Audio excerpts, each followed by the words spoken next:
Okay, बिस्मिल्लाहिर्रहमानिर्रहीम। आज हम लोगों का सेकंड लास्ट सेशन होगा। 801 से लेके कोशिश करेंगे 860 तक ख़त्म कर लें आज। पहला आज का एमसीक्यू मेनली थोड़ा माइक्रो वालों के लिए ही है। 30 year old young football player था, सोलन नी जॉइंट हो गया उसका और बहुत हाई ग्रेड बेचारे को फीवर हो रहा था। जॉइंट रेड वॉर्म स्वोलन और जॉइंट में फ्यूजन भी थी। साइनोल फ्लूइड में न्यूट्रोफिल्स बहुत ज़्यादा थे, ग्लूकोज कम थी और जब सीएस के लिए भेजा तो उसमें ग्राम पॉजिटिव कोकाई इन क्लस्टर्स थे, यानी कोई स्टाफ की स्पीशीज थी। तो डायग्नोसिस हमने बनाया कि सेप्टिक आर्थराइटिस विद बैक्टीरिया था। तो वो पूरी बात करके कहता है कि अनकॉम्प्लिकेटेड बैक्टीरिया की आपकी डेफिनेशन क्या होती है। तो ये जो अनकॉम्प्लिकेटेड बैक्टीरिया है ना, इसकी जो डिफाइंड सीडीसी की तरह से डेफिनेशन है, उसमें एमआरएसए बैक्टीरिया में ये डिवीजन है कि अनकॉम्प्लिकेटेड या कॉम्प्लिकेटेड। ठीक है। तो अनकॉम्प्लिकेटेड में अच्छा, अगर वैसे हम कॉमन सेंस से यूज करते तो देखें, एक तो चलो ठीक है कि अनकॉम्प्लिकेटेड में अच्छी बात आती ना कोई, कि resolution of fever and systemic infection by the third day of antimicrobial therapy. और बाकी सब कुछ बहुत गंदे गंदे ऑप्शन है, जैसे presence of haematogenous secondary foci, ये भी गंदे बात है। एको में साइन आ गया एंडोकार्डिटिस के, वेरी वेरी बैड। ऑस्टियोमाइटिस तब्दील हो गया, वेरी बैड। और ट्रीटमेंट 6 हफ्ते नहीं, 6 हफ्ते तो बिल्कुल भी नहीं। अनकॉम्प्लिकेटेड में तो आप 2 हफ्ते के लिए देते हो। ठीक है। तो अनकॉम्प्लिकेटेड के लिए ये मैंने एक माइक्रो वालों के लिए पिक्चर लगा भी दी है कि अनकॉम्प्लिकेटेड क्या होता है और कॉम्प्लिकेटेड क्या होता है और किस में कितनी देर की आपने ट्रीटमेंट देनी है और डेफिनेशन क्या है। मेन नॉन माइक्रो वाले बस एक यही बात याद रखें कि एमआरएसए बैक्टीरिया में अनकॉम्प्लिकेटेड वो है कि जो 3 दिनों ऑफ एंटी माइक्रोबियल थेरेपी में ठीक हो जाए। ठीक है। ओके, फिर 25 year old G2P2 having history of burning मैक्चुरेशन, यानी प्रेग्नेंट फीमेल को यूटीआई हो गई। Her gynecologist sent her urine for routine examination and for CS. Her urine complete examination revealed कि प्रोटीन भी ज्यादा थी, पसल भी आ रहे थे। द यूरिन कल्चर पे उसका ई कोलाई उगा और सिग्निफिकेंट काउंट में, मतलब 10⁵ CFU पर ml से ज्यादा था, सिग्निफिकेंट काउंट थी मतलब। Choose the best statement which fulfils the criteria for treatment of asymptomatic bacteria. अच्छा, हम लोगों ने जब previous set of MCQs cover किया था तो हम लोगों ने एसिम्प्टोमेटिक बैक्टीरिया की क्या क्या ट्रीटमेंट कंडीशंस पढ़ी थी। एसिम्प्टोमेटिक बैक्टीरिया होता क्या है कि ऑन एटलीस्ट 2 ओकेजन्स आपका सिग्निफिकेंट काउंट में बैक्टीरिया आ रहा है। ठीक है। अच्छा, तो एसिम्प्टोमेटिक बैक्टीरिया की क्या ट्रीटमेंट इंडिकेशंस हैं, ये माइक्रो वालों के लिए हम लोगों ने कहा था कि बहुत इंपॉर्टेंट सवाल है। तो हमने कहा था कि एसिम्प्टोमेटिक ना, तो एसिम्प्टोमेटिक यानी खाली जगह, तो हम बचपन में खाली जगह पुर करते थे। ठीक है। तो PUR से हम लोगों ने याद किया था कि प्रेगनेंसी, यूरोलॉजिकल कोई उसका एनाटॉमिकल इशू है चल रहा है। ठीक है। या रीनल ट्रांसप्लांट। ठीक है, रीनल ट्रांसप्लांट। और रीनल एनाटॉमिकल या उसका कोई इशू था या कोई रीनल उसकी मैनिपुलेशन हुई हुई है, जैसे कैथेटर मेथड डला हुआ है। ठीक है। और वो सिम्प्टोमेटिक हो गया अब। ठीक है। तो ये हमने PUR से एसिम्प्टोमेटिक बैक्टीरिया की कंडीशंस की थी। तो यानी इतनी तो बात इस्टेब्लिश हो ही गई ना कि ये प्रेग्नेंट है तो ये ट्रीट तो होगा। इतना तो हम लोगों ने कर लिया। ठीक है। अब जरा options one by one rule out करते हैं। 5 days therapy is recommended in pregnancy to treat asymptomatic bacteria. In pregnant women, yes, but 7 days at least, वो बोलते हैं आपको सैनफोर्ड। फिर use of sulfonamides is the treatment of choice. नहीं नहीं, it is not the treatment of choice. और so much so कि अगर फर्स्ट या आखिरी ट्राइमेस्टर में आप यूज करो ना तो बच्चे में कनेक्ट्रेस का डेंजर होता है। Only use it as an alternative therapy अगर बिल्कुल ही कोई और चॉइस नहीं है, और वो भी सेकंड ट्राइमेस्टर में, फर्स्ट और थर्ड में बिल्कुल ही कोई नहीं। Fosfomycin is not safe in pregnancy, नहीं ऐसा भी कोई केस नहीं है, फॉस्फोमाइसिन तो आप दे सकते हो।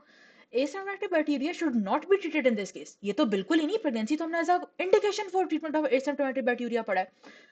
तो avoid nitrofurantoin in last trimester of pregnancy. हाँ, ये ठीक बात है और इसका बहुत एक पॉपुलर है स्पेशली फॉर माइक्रो पीपल कि क्यों avoid in last trimester of pregnancy, क्योंकि हिमोलिटिक एनीमिया हो सकता है। ठीक है।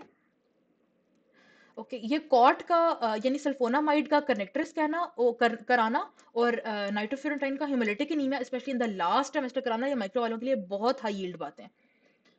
4 year old गर्ल का papular and pustular lesion on face बन गया।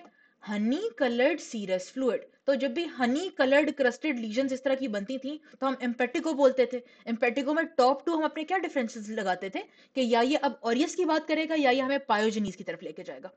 अ ग्राम स्टेन रिवील्स के GPCs हैं, ग्राम पॉजिटिव कोकाइन है, beta haemolytic colonies on blood agar, और वो चेन्स में। तो स्टाफ तो हट गया, हमारा स्ट्रेप पॉइजन सब रह गया।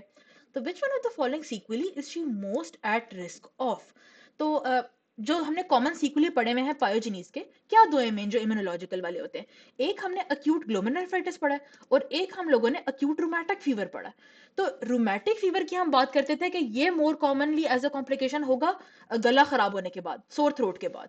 और अक्यूट ग्लोमेरुलनेफ्राइटिस फॉलो करता है जब उसको कोई स्किन की मैनिफेस्टेशन होगी, उसके बाद ही यूजुअली फॉलो करता है। तो स्किन की तो उसको हुई, उसको एम्पेटिगो हुआ। ठीक है, तो इसका क्या आंसर बनेगा? डी, कि RBCs and albumin in urine आएगा, यानी अक्यूट ग्लोमेरुलनेफ्राइटिस का सिम्टम आएगा उसको। तो स्किन के बाद एजीएन, सोर थ्रोट के बाद रूमेटिक फीवर।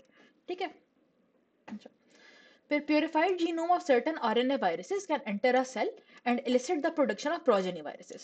सिंपल वो ये कह रहा है कि जीनोम आएगा वायरस का, आप होस्ट के सेल के अंदर आएगा और बेबी वायरसेस बनाएगा। Regarding these viruses which are the following statements is most accurate. अच्छा, इसका बहुत एक सिंपल सा आंसर है। और मुझे लग रहा है कि इसका ना जो ई वाली की है ये करेक्ट इनकरेक्ट है और इसका करेक्शन बनता है बी वाला। ठीक है, करेक्शन बनता है बी वाला। तो इसका बी वाला अब मुझे क्यों लग रहा है?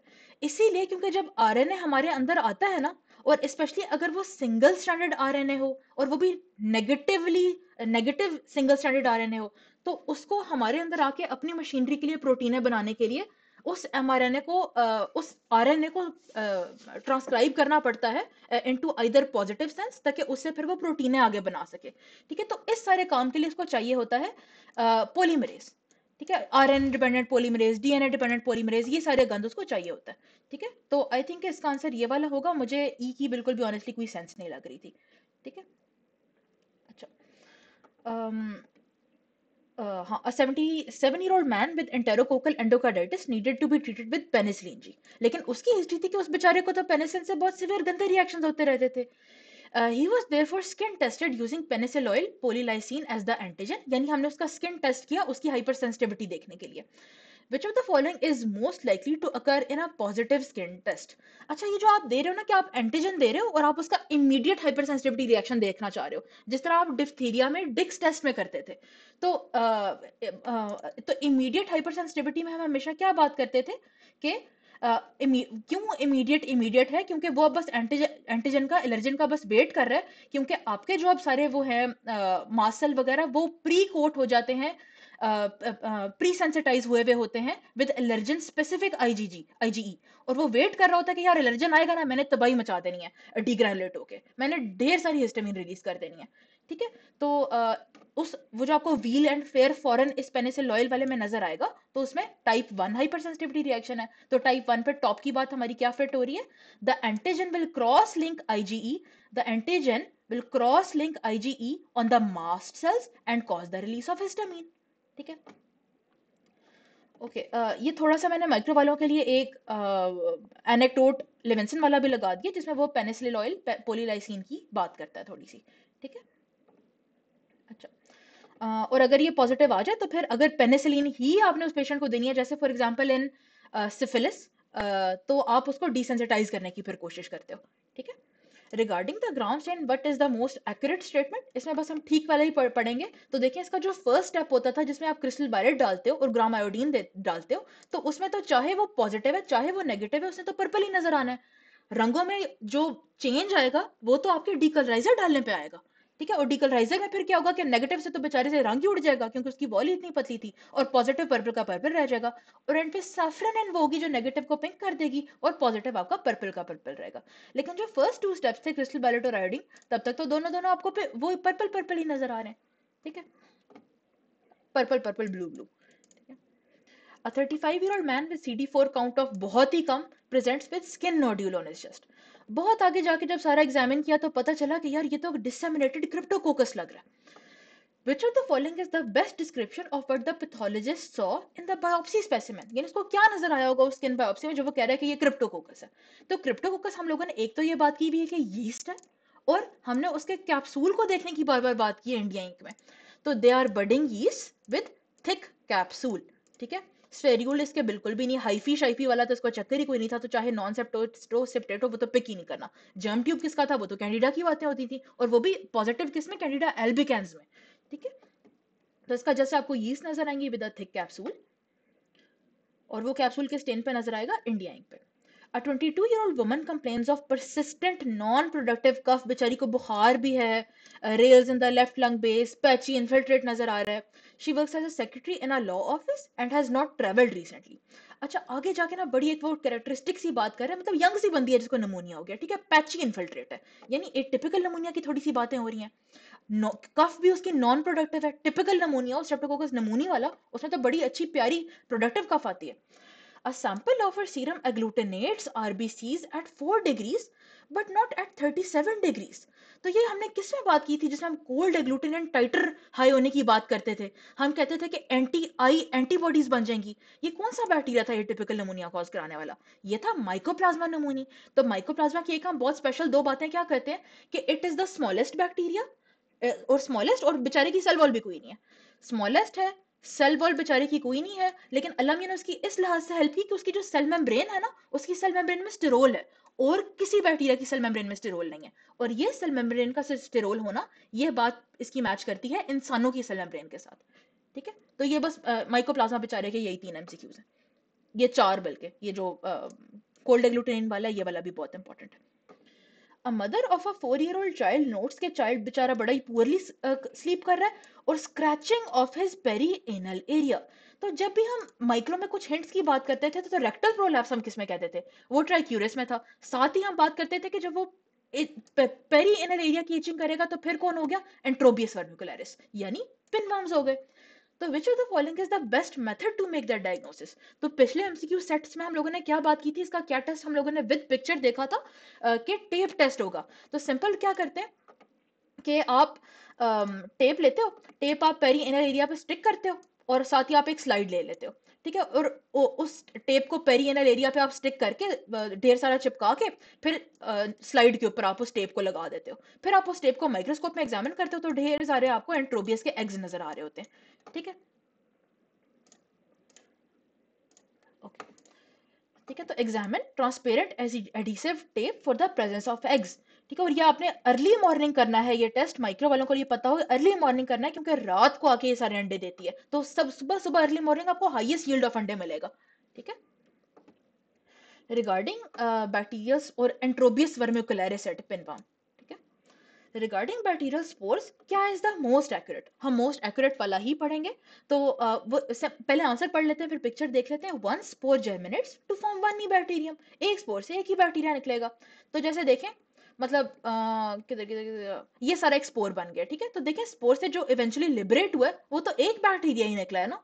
ठीक है, तो ये प्लीज पक्का याद रखना है. इसमें एक ये थोड़ी गलती कर देते हैं कि मतलब कुछ माइक्रो वाले स्पेशली गलती करते हैं कि नहीं, शुरू में तो क्रोमोसोम डुप्लीकेट हुआ था, तो डुप्लीकेट हुआ था इससे तो मतलब है दो निकलने चाहिए. लेकिन देखें, डुप्लीकेट होकर जिस हिस्से में उसने एक दिया था वो हिस्सा इट सेल्फ एक इंडिपेंडेंट बैक्टीरिया ही बनेगा. ठीक है, तो one spore one bacteria.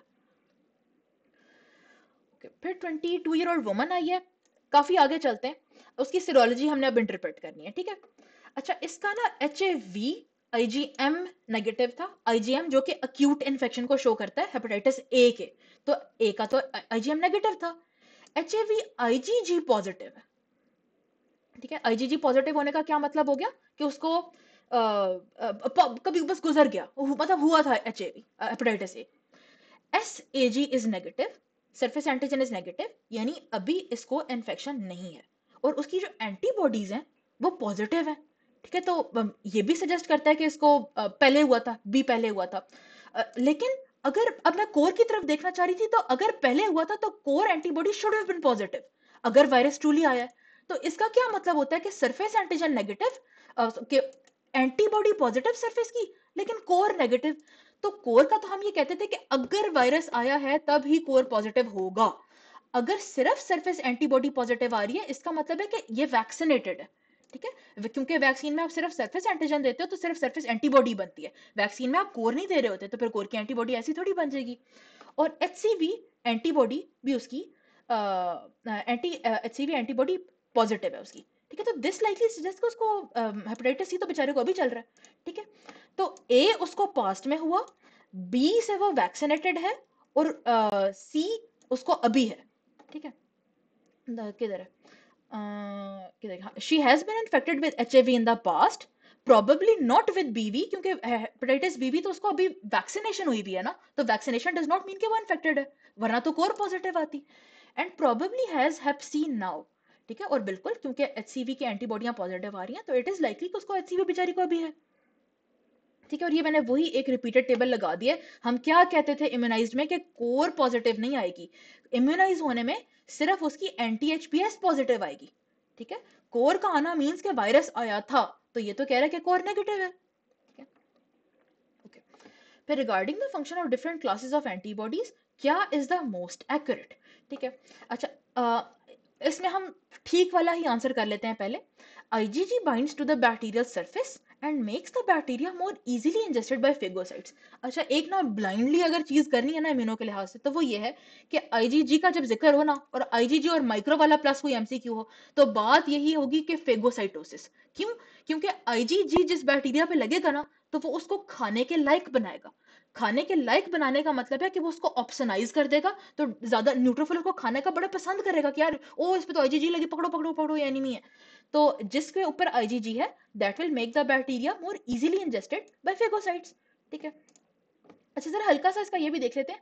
IgA acts as an antigen receptor on the surface of B cells. नहीं, इसकी तो बी सेल्स पे तो नहीं, ये तो IgA तो बेचारा म्यूकोसल इम्यूनिटी देता था ना, म्यूकोसा पे होता था, इसलिए तो हम कहते थे कि ये जो हेमोफिलस है, नोमो है, ये IgA प्रोटीएज है इनके पास, तो तब ये IgA को क्लीव करेंगे म्यूकोसल म्यूकोसल सरफेसों पे, फिर ये इन्होंने आके लगना है, उसकी तो वो बातें होती थी।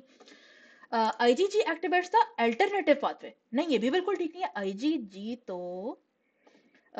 आईजीजी तो एंटीजन एंटीबॉडी कॉम्प्लेक्सेस बनाएगा ना, तो उनसे तो क्लासिक पाथवे होता है। अल्टरनेटिव तो माइक्रोबियल सरफेस प्रोटीनों की वजह से एक्टिवेट होता था, ठीक है।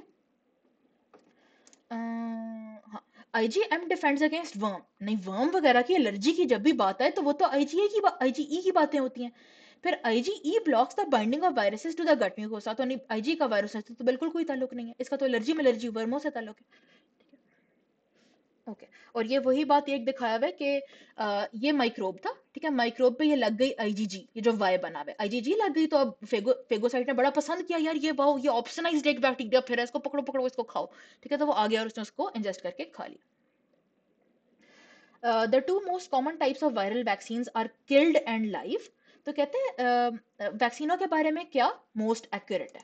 तो वो हम देखें, एक बात हम बार बार करते आए हैं कि टीबी की वैक्सीन जो कि एक लाइव वैक्सीन है, इम्यूनो कॉम्प्रोमाइज बंदे को नहीं दे देनी। तो क्यों? क्योंकि किल्ड वैक्सीन आर सेफर, के वो रिवर्ट टू एक्टिव फॉर्म नहीं करेंगी, ठीक है। जैसे ओरल पोलियो वैक्सीन आप कभी भी बेचारे इम्यूनो कॉम्प्रोमाइज को नहीं दे दोगे। टूलरीमिया वाली वैक्सीन फ्रांसिसेला टूलेरेंसिस की आप इम्यूनो कॉम्प्रोमाइज को नहीं दोगे। Killed vaccine are safer to give to immuno compromise than are live वाली, ठीक है। तो किल्ड देनी है, इम्यूनो कॉम्प्रोमाइज को लाइव नहीं देनी। रिगार्डिंग इमीडिएट मतलब type 1 and type 3 hyper sensitivities, क्या बात सच्ची है? तो देखिए, अभी हम लोगों ने जो टाइप 1 की बात देखी थी, उसमें हम लोगों ने कहा था कि यार एक भी अब वो आएगा ना, तो वो जो प्री सेंसिटाइज सेल्स पड़े हुए हैं, वो तैयार बैठे हुए, प्री सेंसिटाइज विद आईजीई बैठे हुए हैं, तो एक भी एंटीजन आएगा तो तबाहियां मच जाएंगी।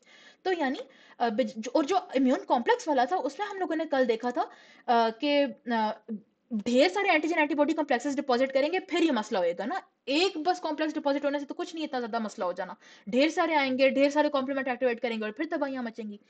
तो less antigen is needed to trigger an immediate reaction than an immune complex वाला रिएक्शन, ठीक है। तो इमीडिएट वाले में, टाइप 1 वाले में थोड़ा ही एंटीजन तबाहियां ज्यादा मचा देगा, उसमें आपको थोड़े ज्यादा चाहिए, ठीक है। अच्छा, और ये वही एक दफा दोबारा पिक्चर दिखा दी है, ठीक है। और यही कि आपके जो मास सेल्स हैं, they are pre sensitised with pre formed IgE, वो रेडी बैठे हुए हैं कि यार एलर्जन आएगा तो हम तबाही मचाएंगे इस बंदे की। Disease cause by which of the following can be prevented by toxoid vaccine. तो हम लोग सिंपल कहते थे कि अगर कुछ ना भी बंदे को याद आ रहा हो ना, तो जिसके दवाइयों में वो कहता था कि tetanus toxoid, diphtheria toxoid, pertussis toxoid, ठीक है, इस तरह की बातें जो जो वो करता था। तो कुराइनी बैक्टीरियम, सॉरी टेटनस टॉक्सॉइड, तो कुराइनी बैक्टीरियम डिप्थीरिया का डिप्थीरिया टॉक्सॉइड हम कहते थे। एक्टिनोबैक्टीरियोइडिस की तो हम लोगों ने कोई बात भी नहीं की थी। बुरीलिया की मुझे किसी वैक्सीन का नहीं पता। और जो हेमोफिलस वाली थी वो तो हिब होती थी, हेमोफिलस इन्फ्लुएंजा सीरोटाइप बी वाली कैप्सूलर पॉलीसैकेराइड वैक्सीन थी वो तो, ठीक है। A 50-year-old woman has had gradual onset of headache that has been becoming बहुत ज्यादा गंदी। एमआरआई जब किया तो रेडियो लूसेंट लीजन्स थी टेम्पोरल लोब में। और हाँ, एक और क्या कि उसके जो सेल काउंट पे सेल्स आए हैं, सारे लिम्फोसाइट्स थे। ठीक है, तो लिम्फोसाइट्स का होना सजेस्ट किया यार थोड़ी कोई ये वायरल वायरल बात करेगा। Normal protein, normal glucose. तो टेम्पोरल लोब भी बड़ी है, किधर सिग्निफिकेंट हमारे पास उसने हिंट दी है। जब जेम्स स्टेन किया है, मल्टी न्यूक्लिएटेड जायंट सेल्स नजर आ रहे हैं, ये भी एक बहुत हमारी पक्की उसने hint they the. With intra nuclear inclusion bodies. अच्छा, अब जो ये उसने बात कर दी है ना, इससे हमने बहुत एक टिपिकल बस हिंटें याद रखनी है। रिमेंबर कि जब इंट्रा न्यूक्लियर की बात हो ना, तो साइटोमेगेलो और एचएस भी करना है। इंट्रासाइटोप्लाज्मिक की बात हो तो मोलस्कम कंटेजियोसम या रेबीज वायरस की कोई बात होगी।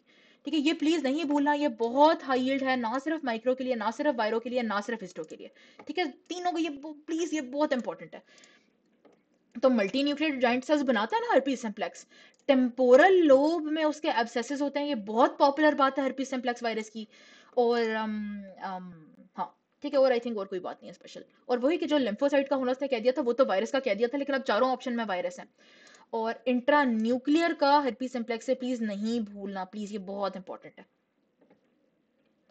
अच्छा जी।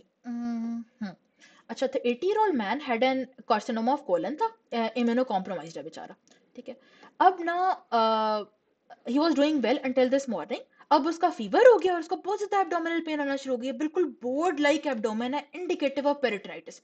अब प्रोबेबली यही इंडिकेट करे कि गट फट गई है बेचारे की। इट वाज डिस्कवर्ड कि जो एनास्टोमोसिस उन्होंने किया था वो ब्रेक डाउन हो गया हुआ था, और गट के कंटेंट सारे स्पिल आउट कर गए थे और पेरिटोनियल कैविटी में लीक कर गए थे। बहुत फाउल स्मेलिंग एक्सुडेट आया। अच्छा, माइक्रो में जब फाउल स्मेलिंग बैक्टीरिया की बात हो रहा, जैसे वो अगर कहेगा कि स्पाउट बहुत ही इंटेंसली कप जितना उसकी अमाउंट निकल रही थी स्पूटम की और बड़ी फाउल स्मेलिंग थी, तो सिमिलरली इस तरह इधर ये पेट के डिस्चार्ज के पेरिटोनियम में जो गट के फटे से डिस्चार्ज में फाउल स्मेलिंग की बात कर रहा है, तो उसमें ना ऑलवेज सस्पेक्ट एनारोब्स। तो ग्राम स्टेन आपने किया, उसमें बड़े आपको ग्राम नेगेटिव रॉड्स नजर आ रहे हैं। अब देखें गट में, गट अगर फटी है तो गट के अंदर एनारोब्स ढेर सारे रह रहे थे ना, और टॉप का बंदा तो बैक्टीरियोइड्स फ्रेजिलिस था वहां पे। तो जब गट की फटेगी और पेरिटोनाइटिस कॉज करेगी, तो गट के अंदर वाला ही बंदा लाइकली इम्प्लिकेटेड होगा एज अ पैथोजन। तो मोस्ट लाइकली कॉज ऑफ कौन है? अच्छा, चलिए ई कोलाई में फिर सोच रही थी कि हाँ चलो ठीक है, ई कोलाई कोलन में रहता है तो मे भी, बट ब्रूसेला तो बिल्कुल भी नहीं ना। फिर एंटेरोबैक्टीरियस में भी, बट सैल्मोनेला बिल्कुल भी नहीं। हेमोफिलस को तो खैर छोड़ ही दें, शिगेला बिल्कुल भी नहीं। ठीक है, तो ये तो वो थे कि जो निकल ही गए ना एज नॉर्मल फ्लोरा, जो कि फिर गट में आके तबैया मचा देते। Fusobacterium न्यूक्लिएटम and बैक्टीरियोइडिस फ्रेजिलिस। ठीक है, तो हमारा ये आंसर हो गया, बहुत बहुत बहुत ज्यादा पक्का। ठीक है, सैल्मोनेला क्यों नहीं, क्योंकि gut rupture is more a feature of Salmonella typhi, और उसमें वो इस तरह की हिस्ट्री ना देता। उसने इधर तो उसने लिटरली आपको प्रीडिस्पोजिंग बात बता दिया ना कि ये कोलन हुआ था, उसके बाद खुद उन्होंने एनास्टोमोसिस किया और वो एनास्टोमोसिस पे लीक किया। सैल्मोनेला में इतनी सर्जरियों की बात ना होती, वो तो by itself spontaneously cause कराता ना। ठीक है, तो आपके एनारोब्स आ जाएंगे, फ्यूजोबैक्टीरियम न्यूक्लिएटम और बैक्टीरियोइडिस फ्रेजिलिस। ठीक है, यानी कोलन के एनारोब्स, बैक्टीरियोइडिस फ्रेजिलिस और फ्यूजोबैक्टीरियम। ठीक है, regarding the primary and secondary antibody responses, क्या इज मोस्ट एक्यूरेट? तो पहले जरा इसके बारे में पढ़ लेते हैं। अच्छा, प्राइमरी वो है कि एंटीजन के फर्स्ट एक्सपोजर पे जो इम्यूनिटी आई। ठीक है, तो फर्स्ट एक्सपोजर में आई तो उसमें आईजीएम ही बनेगी। और क्योंकि फर्स्ट एक्सपोजर अभी हुआ है, तो बॉडी थोड़ा यूज टू हो रही है, थोड़ा इम्यून रिस्पॉन्स बना रही है, और अभी उसकी कोई मतलब प्रीवियस कोई बने हुए मेमोरी सेल नहीं है, अभी तो फर्स्ट एक्सपोजर है ना। तो इस बेचारे का ऑनसेट थोड़ा स्लो होगा, रिस्पॉन्स भी थोड़ा वीकर होगा as compare to the secondary वाला। आईजीएम बनेगी कंपेयर टू आईजीजी, और मेमोरी तो अभी तक आई नहीं है, तो फर्स्ट एक्सपोजर हुआ है। सेकेंडरी वो है कि जब इसी वाले एंटीजन से दोबारा अब अटैक हुआ है, तो दोबारा अब एक्सपोजर हुआ है। अब बॉडी रेडी बैठ गई है कि यार अब तो मैंने मेमोरी भी बना ली है, और अब तुम आओ जरा, मैं तुम्हें देखती हूँ। तो इसका ऑनसेट भी अब क्विकर होगा, सारी आपकी फौज रेडी है। मैग्नीट्यूड ऑफ रिस्पॉन्स भी अब स्ट्रॉन्गर होगा, प्रीडोमिनेंट क्लास आपकी अब आईजीजी वाली है। ठीक है, जो कि क्लास स्विचिंग के बाद अब आईजीजी बन गई है, जो कि लॉन्ग टर्म वाली थी। और मेमोरी सेल्स भी अब आ जाएंगे। ठीक है, तो जरा अगर इसका हम ठीक ऑप्शन पढ़ें, कि the amount of IgG made in the secondary वाली is greater. Yes, in the secondary वाली आईजीजी इज ग्रेटर, और प्राइमरी में तो आईजीएम होती थी, उसमें थोड़ा ग्रेटर होनी थी आईजीजी। ठीक है, okay. 70-year-old man receiving chemotherapy for leukaemia, बेचारे को बुखार हो गया है, फीवर हो गया है, चिल्स होना शुरू हो गए हैं, बीपी गिर रहा है, of the following factors what is the most likely cause of his fever chills and hypotension. तो लाइकली शॉक में जा रहा है बेचारा, सेप्टिक शॉक में, वो भी जो उसको बुखार मुखार हुआ है। तो सेप्टिक शॉक में ये हम किसका कहते थे कि जो बीपी कम कॉज करा, बीपी कम करता है, फला फला फला, ये हमने क्या कहा था, किसकी बार बार इस तरह चेंज करके बात आएगी, फीवर चिल्स हाइपोटेंशन। हमने कहा था एंडोटॉक्सिन की बात आएगी। एंडोटॉक्सिन को या तो चेंज करके दे देगा कि लाइपोपोलिसैकेराइड, या तो वो चेंज करके दे देगा लिपिड। अगेन एंड अगेन ये एमसीक्यू आया है डिफरेंट थीम के साथ। फिर एक और ये बहुत क्लासिक एमसीक्यू है, 22-year-old woman, worst sore throat I've ever had, also complains of fatigue and anorexia, immunocompromised वो नहीं है, बिल्कुल ठीक है, immunocompetent बंदी है, फिब्राइल है, फेरेंजाइटिस बेचारी का हुआ है, tender cervical lymphadenopathy, white side lesion है, कुछ भी नहीं है। अच्छा, इधर से ना उसने एक कर्व बॉल फेंका, a throat culture reveals alpha hemolytic colonies on blood agar जो कि ऑप्टोजीन रेजिस्टेंट है। ठीक है, तो ऑप्टोजीन रेजिस्टेंट आने का क्या मतलब है, मतलब वो तो बस विराडांस है, वो तो थ्रोट का नॉर्मल फ्लोर है, तो इसको तो मैं लिफ्ट ही ना कराऊं इस बात को। Of the following which one of the is the most likely cause. हाँ, अगर इधर वो थ्रोट में आपको बीटा हेमोलिटिक कहता, सेंसिटिव टू बेसिट्रेसन कहता, तो उस बात की सिग्निफिकेंस होती। विराडान का मैंने थ्रोट में आके क्या ही कर लेना, वो तो नॉर्मल फ्लोर है वहां का। तो कहते हैं कि लाइकली कॉज क्या होगा। तो कौन है जो बहुत पॉपुलर है कि इम्यूनो कॉम्प्रोमाइज्ड बंदी में फेरेंजाइटिस कॉज कराए along with tender cervical lymphadenopathy, जिसको किसिंग डिजीज भी कहा जाता है। ये कौन है, इन्फेक्शियस मोनोन्यूक्लियोसिस का, ये बहुत एक क्लासिक सिनेरियो इसने डिस्क्राइब किया हुआ है। तो इसमें कौन पैथोजन बना, एप्स्टीन बार वायरस आपका बना। ठीक है, अगर इसने थोड़ी ये भी बातें बता देता ना कि उसको हेपेटोस्प्लीनोमेगैली भी थी, तो वो भी बहुत बहुत बहुत ज्यादा इसका स्पेसिफिक होता। ठीक है, साथ ही जरा थोड़े से और एक्स्ट्रा एमसीक्यूज भी देख लेते हैं जो वो हमें पॉसिबली दे सकता है। हम लोगों ने बात की थी कि एप्स्टीन बार वायरस में मोनोस्पॉट टेस्ट पॉजिटिव आएगा, हेट्रोफिल एंटीबॉडी पॉजिटिव होगी। सीएमवी में भी मोनोस्पॉट, सीएमवी में मोनोस्पॉट नेगेटिव होगा, हेट्रोफिल एंटीबॉडी नेगेटिव होगी। और एक और जो एक फजूल पार्ट 1 वाला एमसीक्यू आता था, वो आज तक हमें फॉलो करता है कि इन्फेक्ट ये किस सेल्स को करता है, इन्फेक्ट्स बी सेल्स, बट ज्यादा ऑन पेरिफेरल सेल्स, कौन ऑन पेरिफेरल्स में आपका कौन सा सेल्स हो रहा है, वो टी सेल्स ज्यादा हो रहा है। ठीक है, तो ये फजूल एमसीक्यू आज तक हमें फॉलो करता है। और हम लोग क्या क्या बातें करते थे, ईबीवी की जो पॉपुलर एमसीक्यूज याद करते थे कि हमने इसका association with Burkitt lymphoma and nasopharyngeal carcinoma कभी भी नहीं भूलना। ठीक है, ओके। फिर है रिगार्डिंग द कॉम्प्लीमेंट पाथवे, क्या इज द सबसे सच्ची वाली बात। तो एक ही हम बहुत एक टिपिकल करते हैं कि top most agent causing chemotaxis and neutrophil को बुलाने वाला इज कौन, दैट इज C5 है। ये तो एक हम बहुत टिपिकल बात करते हैं। अच्छा, अब जरा गलत को भी रूल आउट कर लेते हैं। C5b plays an important role in opsonisation, ये तो बिल्कुल भी सच्ची बात नहीं है, ऑप्सोनाइजेशन वाला तो C3b होता था। C3a is the decay accelerating factor, नहीं C3a तो बिल्कुल भी डिके एक्सेलरेटिंग फैक्टर नहीं होता। डिके एक्सेलरेट डैफ जो आप बोलते हो वो तो आप CD55 को बोलते हो।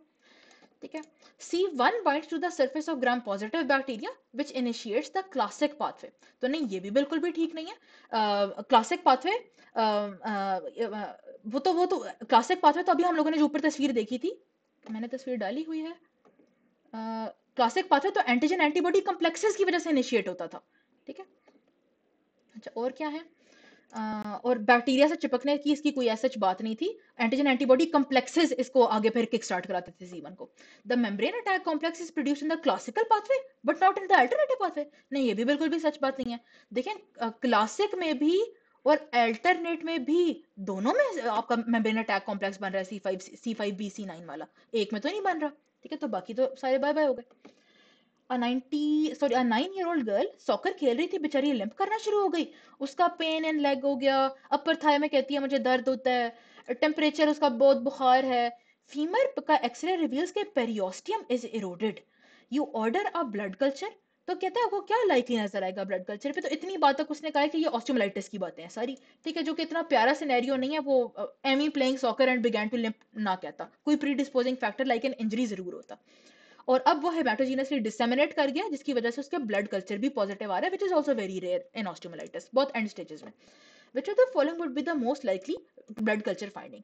तो पहले तो ये कर लेते हैं कि ऑर्गेनिज्म किसकी बात कर रहा होगा। ओ, मैंने वो टेबल नहीं डाला।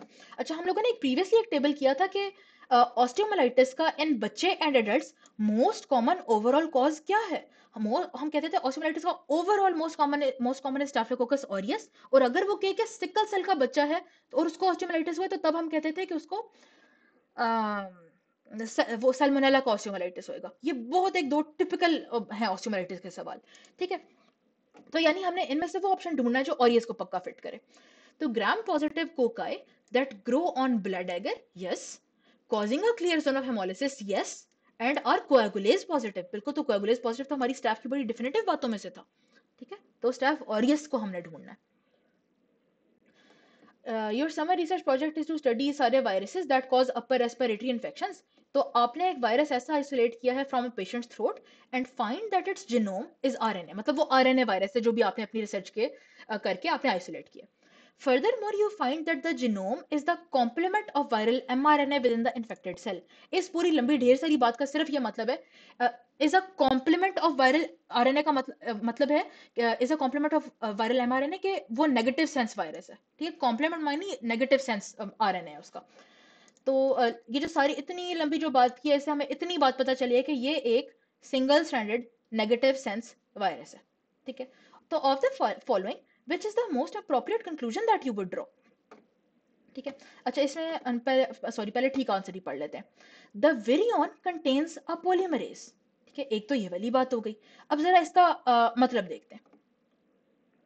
अच्छा, बहुत ही एक हल्की सी बात करेंगे। ये जो पूरा दिया हुआ है ना, that is the Baltimore classification.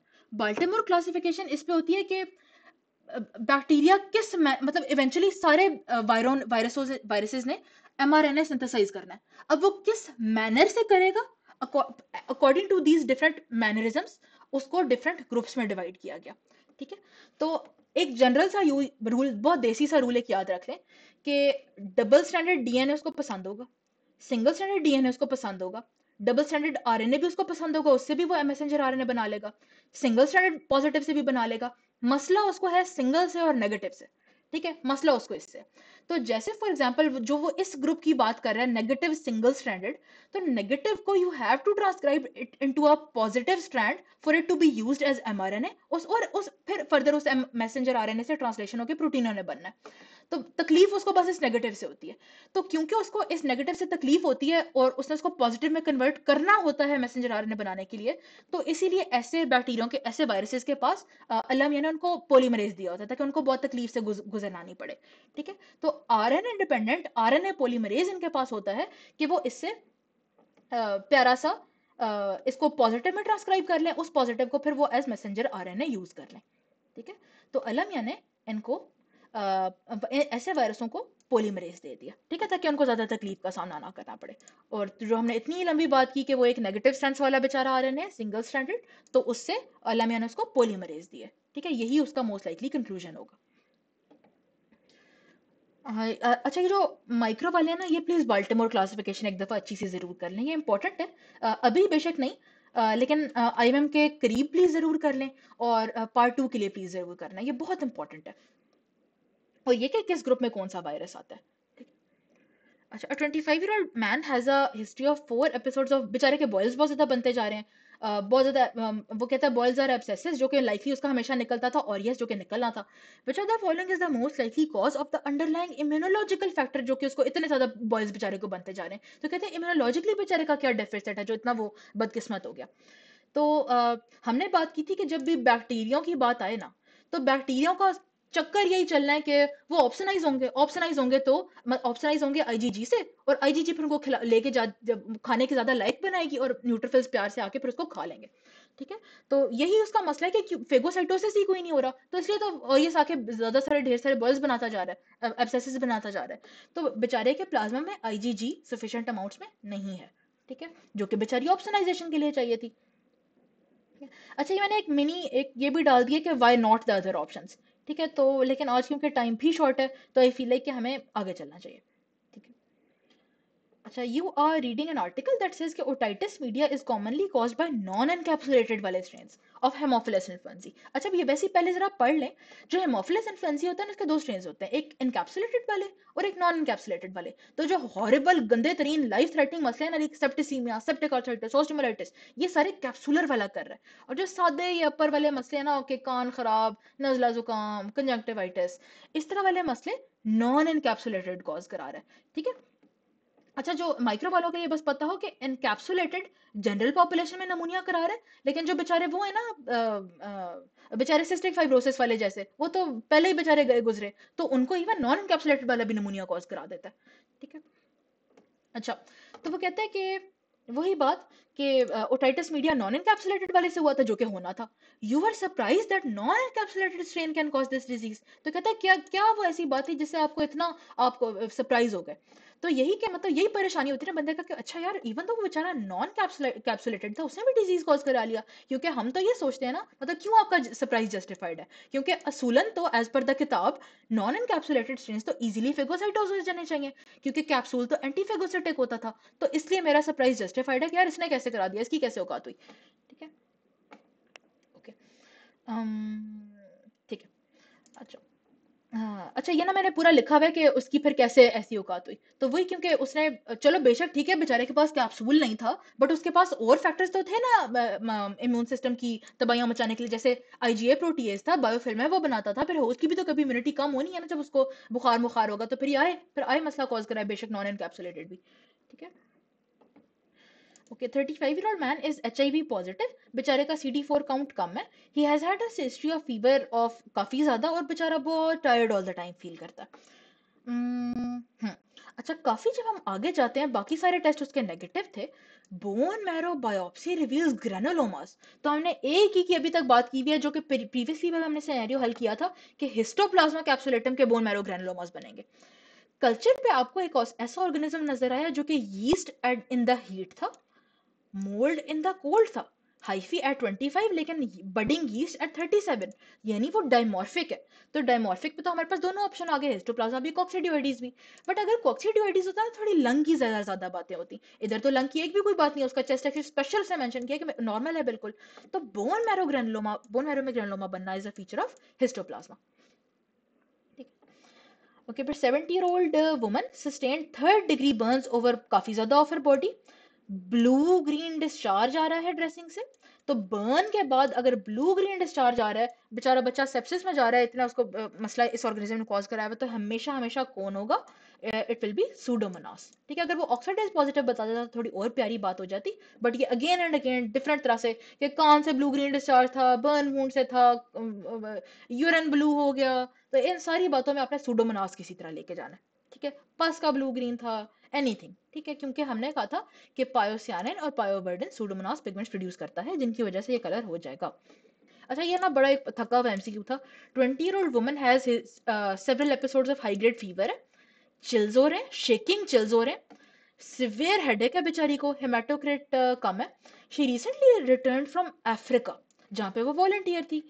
Which of the following is the most likely to be seen in the blood smear of this patient. तो इतनी बातों से तो यही पता चलता है यार मलेरिया की बात कर रहा होगा। तो मलेरिया में हमें क्या मिलेगा? बनाना शेप गेमेटोसाइट को भी फेल्सीपैरम में। खैर एक्सक्लूसिव टू फेल्सीपैरम उसने कोई ऐसी स्पेशल बात नहीं की। ठीक है। खैर और तो इसमें बेचारे में बिल्कुल ही कुछ नहीं ना बनता था, तो बी ही लाइकली था, लेकिन बड़ा थका हुआ एमसीक्यू था, मुझे तो नहीं पसंद आया। Certain microorganisms such as protozoan, trypanosoma and Neisseria gonorrhoeae can change their surface antigen quite frequently। यानी ये किस की बात कर रहा है? ये एक फिनोमेनन की बात करने लगा जिसको हम एंटीजेनिक वेरिएशन कहते हैं, जो कि बहुत पॉपुलर है ट्रिपेनोसोमा में, नेजीरिया गनोरी में, और बुरीलिया में। ठीक है। इसीलिए बुरीलिया रिकरेंटिस, जो कि रिकरेंट फीवर होता है, कि आपकी बॉडी मतलब तो उसके एक उस फिनोटाइप को, एक एंटीजेनिक फिनोटाइप को पहचान लेती है, थोड़ा सा उसके उसके अगेंस्ट इम्यून सिस्टम संभाल लेता है, वो क्या करता है आपकी बॉडी के अंदर एंटीजन अपना शिफ्ट करा देता है। ठीक है। तो आपको बॉडी बेचारा फिर दोबारा बुखार होता है, तो बार बार रिकरेंटिस में रिकरेंट फीवर होता है बुरीलिया में। ठीक है। अच्छा, तो which of the following best explains कि ये चेंज किस तरह हो गया? तो पहले इसका आंसर पढ़ लेते हैं। It is due to transposition of existing gene, मतलब वो आपके बॉडी में एग्जिस्ट कर रही थी वो जीन, लेकिन वो अब एक्टिव साइट पे आ गई। ठीक है।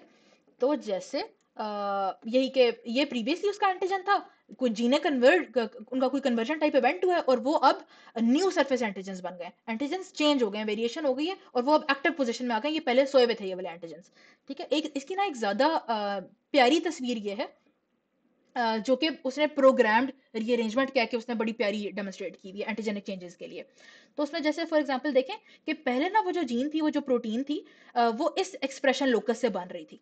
फिर जब बॉडी यूज हो गया, बॉडी ने इसके अगेंस्ट वो बना ली इम्यूनिटी, तो इस बैक्टीरिया ने क्या किया, उसने ना जो टू, ये सारा कुछ सोया हुआ था, ठीक है, एक्सप्रेशन लोकस पे सिर्फ वन वाली जीन थी। तो उसने क्या किया, अच्छा ये वन के खिलाफ इस बंदे ने इम्यूनिटी कर ली है, मैं क्या करती हूँ, ये टू को मैंने सुलाया हुआ था, मैं टू को जरा भेजती हूँ, टू के खिलाफ थोड़ी उसने इम्यूनिटी बनाई हुई है। तो टू को भेज देती है और उस टू के फिर उस प्रोटीन बनना शुरू हो जाती है। फिर बॉडी अब यूज हो कि यार अब ये नई प्रोटीन है, ये कौन सी बला आ गई है। ठीक है, तो ये वाला सारा सिलसिला किसमें बहुत पॉपुलर है, ट्रिपैनोसोमा में, निजीरिया में और बुरीलिया में। ठीक है, निजीरिया, बुरीलिया और वही ट्रिपैनोसोमा। ठीक है, ओके। फिर 60 ईयर ओल्ड वुमन थी, बेचारी को एडिनोकार्सिनोमा कोलन था, सर्जिकली रिमूव भी हो गया। सेवरल बेचारी को ब्लड ट्रांसफ्यूजन दिए हैं। उसके बाद 3 वीक्स बाद आफ्टर सर्जरी ना उसको फीवर, वॉमिटिंग, डायरिया मायरिया हो गया है। सब कुछ टेस्ट नेगेटिव है। लेकिन जब लिवर बायोप्सी की है ना, तो उस पे इंट्रा न्यूक्लियर इंक्लूजन बॉडीज आपको नजर आ गई हैं। तो अभी प्रीवियसली हम लोगों ने इंट्रा न्यूक्लियर की क्या कहा था कि ये वर्ड ही आ जाए तो हम लोगों ने क्या क्या माइंड में रख लेना है। हमने कहा था एक हमने साइटोमेगालो याद रख लेना है और एक हमने हर्पीस सिम्प्लेक्स। और अगर वो इंट्रा साइटोप्लाज्मिक कहता, साइटोप्लाज्मिक कहता, तो हम क्या करते, या तो मुलस्कम कंटेजियोसम की बात थी, मुलस्कम कंटेजियोसम की बात थी, या रेबीज की बात होगी। ठीक है, तो ये पक्का बस कर लेंगे। इंक्लूजन बॉडियां थी इंट्रा न्यूक्लियर, है इम्यूनो कॉम्प्रोमाइज बेचारी बंदी, ब्लड ट्रांसफ्यूजन उसको गिवन थी जिसके अंदर ये आ गया साइटोमेगैलो और उसने फिर मसले कॉज करा दिए। ठीक है, अब हर्पीस सिम्प्लेक्स थोड़ी ब्लड ट्रांसफ्यूजन के थ्रू आना था। ठीक है, which one of the immunoglobulins best fits the following description? अच्छा, ये ना डिट्टो इसने फर्स्ट एड की लाइन लगा के रखी है। It is found in plasma as a dimer with J chain, uh, passes through mucosal cells. It acquires a secretory piece जो कि इसको डिग्रेडेशन बाय प्रोटीजेज बड़ा प्रोटेक्ट करके रखता है।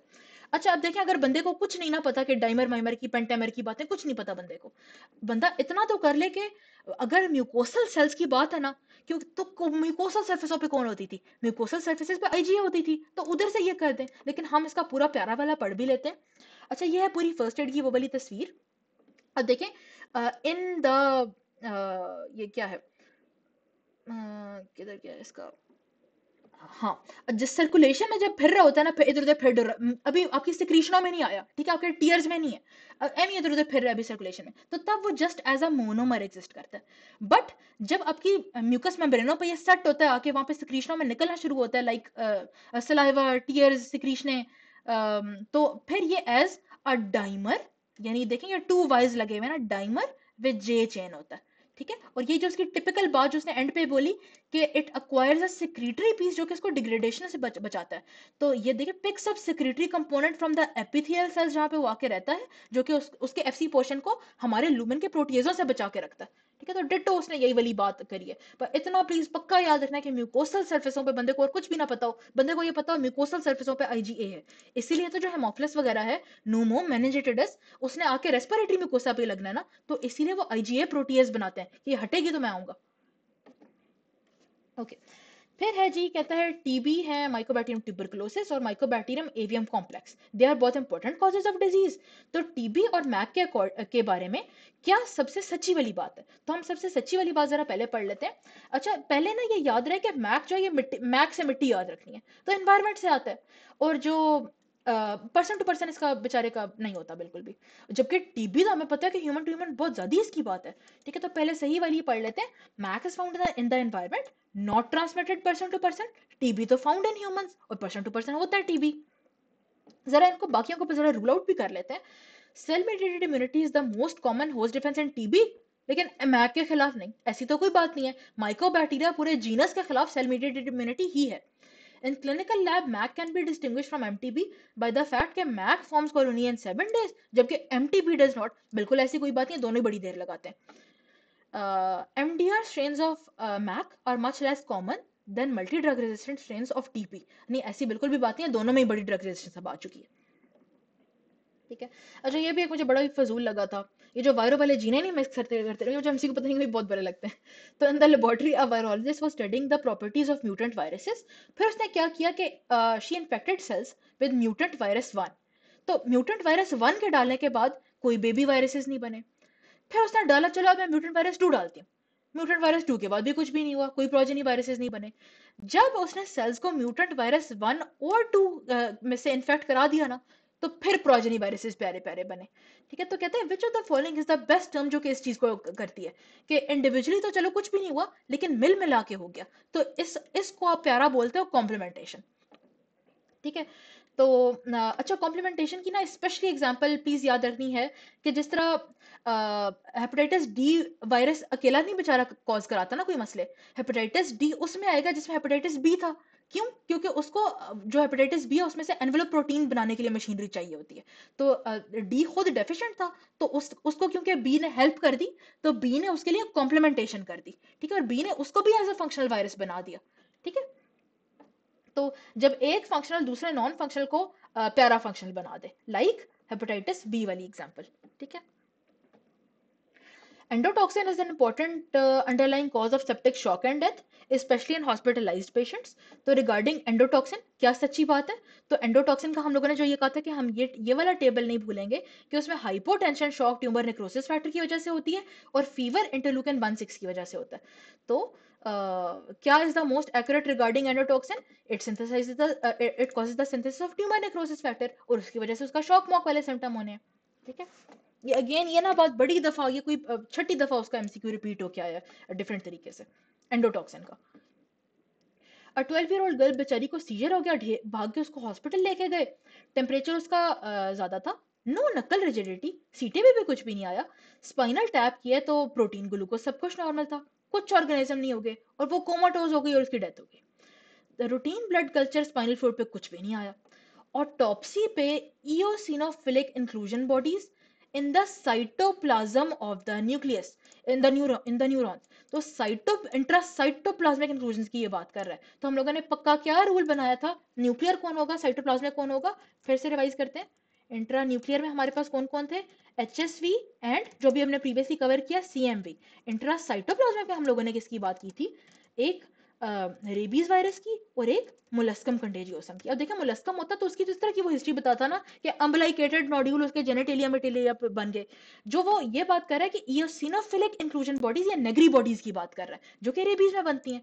ठीक है, ओके, तो इंट्रासाइटोप्लाज्मिक तो इसमें बनी, तो ये उसने बहुत टॉप, ये पक्का ये याद कर लें, आधे एमसीक्यू तो इसी से हल हो जाएंगे वायरों के। ठीक है, अच्छा, 70 ईयर ओल्ड वुमन आई थी, उसको ना रैपिड ऑनसेट ऑफ फीवर हो गया, प्रोडक्टिव कफ, ग्रीन स्पूटम वाली, हॉस्पिटलाइज में इम्यूनो कॉम्प्रोमाइज नहीं थी। Chest X-ray reveals left lower lobe infiltrate. तो कहते हैं ये क्या मोस्ट लाइकली इसका ऑर्गेनिज्म हो सकता है?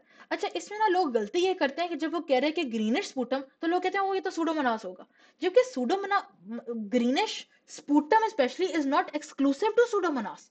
और वो कह रहे हैं कि कोई या तो वो हॉस्पिटलाइज होती ना या वो इम्यूनो कॉम्प्रोमाइज होती, फिर मैं उसको सूडो का नमूनिया कॉज कराऊं, या वो सिस्टिक फाइब्रोसिस वाली होती। एमी कम्युनिटी में फिरती डुरती आंटी को तो मैंने नहीं सूडोमोनास का नमूनिया कॉज करा देना। और वो जो कह रहा है कि लेफ्ट लोअर लोब इन्फिल्ट्रेट था, तो ये कम्युनिटी एक्वायर्ड नमूनिया का हम again and again most common cause कौन करते आ रहे हैं? हम स्ट्रेप्टोकोकस नमूनी करते आ रहे हैं। तो नमूनी की क्या बात फिट होती है?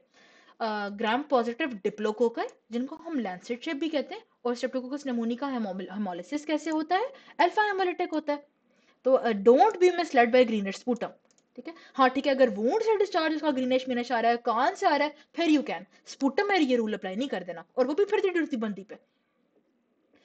तो regarding the function of chemokines in host defences, तो क्या सच्ची बात है? तो कीमोकाइन हम बचपन से जो पढ़ते आ रहे हैं कि न्यूट्रोफिल्स को पास बुलाते हैं कि आओ यार इधर इन्फ्लेमेटरी रिस्पांस जनरेट करो, हेल्प करो यार। तो chemokines attract neutrophils to the site of bacterial infection. ठीक है, और फिर आगे इन्फ्लेमेशन हो जाती है। Which one of the following answer choices consists of bacteria, both of which produce exotoxins that act by ADP ribosylation? ठीक है, तो ADP ribosylation हम क्या बात करते थे? एक सेकंड, जरा पहले इसका टेबल देख लेते हैं, किधर गया, किधर गया टेबल? अच्छा वाह ब्यूटीफुल, मैंने लगाई नहीं टेबल में, भूल गई। अच्छा, एडीपी राइबोसाइलेशन की हम लोगों ने क्या बात की थी कि जब भी एडीपी राइबोसाइलेशन और साइक्लिक एएमपी ज्यादा होने की बातें हो, तो हम कोई ऐसी चीज सोचें जो कि बहुत ज्यादा पानी या एडीमा की बातें हम सोचें। ठीक है, क्या हो गया, एडीमा की बातें सोचें, ऐसे ऐसे कि मतलब आउट पोरिंग ऑफ फ्लूइड वाली बातें हम सोचें। तो किस कौन कौन होता है जिसमें बहुत पानी निकलता है? तो टाइफी के तो फीचर्स में कोई ऐसा डायरिया पानी वाला नहीं है, बहुत एक्सट्रीमली वाटरी डायरिया, ऐसे तो बिल्कुल सलमोनेला में कोई बात नहीं होती। बहुत ज्यादा एडीमा कॉज कराता हो, नहीं, ऐसा बिल्कुल भी नहीं। हाँ, विब्रियो कॉलरे में हम ऐसा कहते थे, एडीपी राइबोसाइलेशन वाला। Vibrio cholerae and Corynebacterium diphtheria, yes ये भी बहुत ज्यादा फिट करता है। हम लोग विब्रियो कॉलरी में तो बात ही में नहीं होती थी कि वाटरी डायरिया क्यों हो रहा है, तो ये एडीपी राइबोसाइलेशन हम कहते थे, और साइक्लिक एएमपी ज्यादा होता था और आउट पोरिंग ऑफ फ्लूइड हो जाती थी, सारे आइन चैनल खुल जाते थे। कोराइनिबैक्टीरियम डिप्थीरिया बिल्कुल, तो जो सारे गले मले का एडिमा इसमें होना है, तो वो एडिमा इसलिए तो हो रहा है क्योंकि ये एडीपी राइबोसाइलेशन करा रहा है। और जो हम इसका एक टिपिकल बोलते थे, हम लोग क्या याद करते थे, C D E F, C D A B C D F हम पढ़ते हैं ना, तो Corynebacterium diphtheria causes ADP ribosylation of elongation factor 2। ठीक है, तो एलोंगेशन फैक्टर 2 की एडीपी राइबोसाइलेशन से क्या होगा, प्रोटीन सिंथेसिस ही कोई नहीं होगा, सेल तो बेचारे मरना डरना शुरू हो जाएंगे। ठीक है, ओके। परफेंजन तो बिल्कुल भी नहीं, टाइफी बिल्कुल भी नहीं, परफेंजन पे तो हम बल्कि अल्फा टॉक्सिन की बात करते थे। डिप्थीरिया ऑरियस तो बिल्कुल ही खैर नहीं, और अगेन परफेंजन नहीं, पायोजनीस नहीं। ठीक है, ये वो कीमोकाइंस की एक मैंने तस्वीर डाली थी जो कि ऊपर डालनी चाहिए थी, कि कीमोकाइंस निकलते हैं तो सारे सेल को, न्यूट्रोफिल्स को वो अपने पास बुला लेता है। ठीक है, विब्रियो का साइक्लिक एएमपी रिलेटेड नहीं था।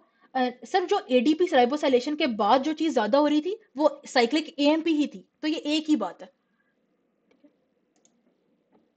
ADP ribosylation of G protein causing increase of cyclic AMP, ये वो पूरी लाइन थी।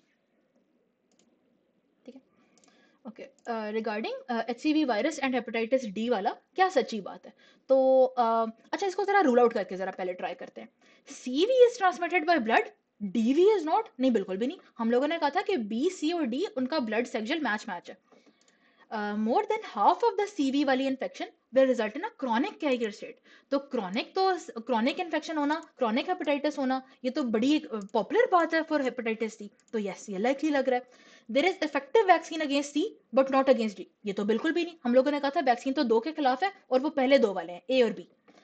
Both CV and DV are defective viruses, नहीं सी तो आके इंडिपेंडेंट ही ऐसी तबाहियां कॉज कराता है, सिर्फ डी ही बेचारा है वो जो डिफेक्टिव वाला है। Which of the following is most likely to induce an IgM antibody response without the participation of helper T cells? अच्छा इसमें ना जरा पहले एक फर्स्ट एड की बात पढ़ लेते हैं। ठीक है, अच्छा एक होता है थाइमस इंडिपेंडेंट एंटीजेंस, ये वो वाला होगा जिसमें प्रोटीन कंपोनेंट नहीं है। एक होता है थाइमस डिपेंडेंट एंटीजन जिसमें प्रोटीन कंपोनेंट होगा, इस तरीके जिसमें आपके टॉक्सॉइड मॉक्सॉइड होते हैं। ठीक है, और इंडिपेंडेंट वालों में मतलब टॉक्सॉइड नहीं है, ये इस तरह का है जैसे पॉलीसैकेराइड कैप्सूल तो फ्ला फ्ला फ्ला, इस तरह की मतलब बेचारी बेचारी टाइप चीजें। अब इससे पहले कि हम इसके जुमलों को पढ़ें, जरा इसकी थ्योरी को हल्का सा देख लेते हैं। अच्छा, अब सीन ये होगा कि ये भी टी सेल डिपेंडेंट वाले की बात हो रही है। ठीक है, तो टी सेल डिपेंडेंट वाले में यानी जिसमें आना है प्रोटीन एंटीजन, उसमें वो एंटीजन एंटीजन प्रेजेंटिंग सेल आपका खा लेगा, जो कि आइदर डेंड्रेटिक सेल होगा, मैक्रोफेज वटेवर, तो वो खा लेगा और वो एंटीजन आपके नाइव टी सेल्स को प्रेजेंट करेगा MHC2 या 1 के जरिए। ठीक है, और वो कहेगा यार ये लो देखो, जरा जागो यार, उठो कोई काम करो, तो वो टी सेल ना जाग के आपका एक्टिवेटेड टी सेल बनेगा और एक्टिवेटेड टी सेल के काम करेगा। साथ ही क्या करेगा कि जो वो एक्टिवेटेड टी सेल है ना, तो वो भागता भागता बताने आ रहा होगा बी सेल को कि यार जी प्लीज जल्दी जल्दी क्लास स्विचिंग करो, ताकि हम इसका प्यारा सा हम IgG बनाए और इस एंटीजन के खिलाफ, ताकि हम लॉन्ग टर्म मेमोरी में चीजें स्टोर कर सकें। ठीक है, और साथ ही जब ये भागता भागता टी सेल आ रहा होगा ना बातें बताने बी सेल को, तो साथ ही बी सेल भी आ रहा होगा, वो भी कहेगा वाह यार वही एंटीजन आया नया नया, आओ बातें करें, मैं भी तुम्हें इसकी बातें बताता हूँ, तुम भी मुझे इसकी बातें बताओ। तो वो एंटीजन उतनी देर वो लेके आ रहा होगा, और वो एंटीजन अब इसके through now B cell will act as an antigen presenting cell, और वो इस एक्टिवेटेड टी सेल को कहेगा हाँ यार देखो देखो, यही वाला था ना जिसके बारे में तो मुझे बहुत सारी खबरें लेके आके बताने लगे थे, तो वो कहते हैं हाँ हाँ यार यही था, और वो लोग इस तरह बातें करना शुरू हो जाते हैं। और इसका CD40 लाइगैंड इसके CD40 से मैच करता है, और फिर ढेर सारे निकलते हैं साइटोकाइंस। और क्या होता है, अब ये बी सेल अब क्लास स्विचिंग करेगा, यानी इसने बजाय के जो एक टिपिकल ये IgM लेके फिरता था, वो अब आईजी वो क्लास स्विच करेगा, यानी अब किसी और तरह का IG बनाएगा, वो IgG होगा, वो IG होगा IgG, जो कि जरा लॉन्ग टर्म प्यारी इम्यूनिटी देगा।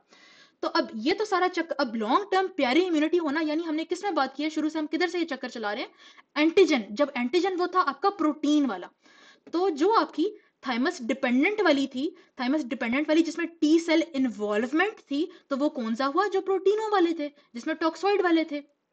क्योंकि इसमें क्लास स्विच जब हुआ, क्लास स्विच मतलब बेचारा वो जो सादा माठा सा एक बी सेल था जो बस आईजीएम लेके फिरता डरता रहता था, तो उसने क्लास स्विच की, उसने कहा नहीं यार मैं अब कुछ करके दिखाऊंगा, मैं इसकी हेल्प करूंगा अपने प्यारे टी सेल भाई की, और मैं आईजीजी बनाऊंगा लॉन्ग टर्म के लिए। तो प्यारी मेमोरी तो डिपेंडेंट वाले में बनी है, जबकि इंडिपेंडेंट वाले में क्या होता है कि एमी फजूल से एंटीजन आता है पोलीसैकेराइड टाइप, जैसे कैप्सूलर पोलीसैकेराइड ऑफ स्टेपनोमो वैक्सीन में जो होता है, ये पीपीएसवी वाली जो वैक्सीन होती है।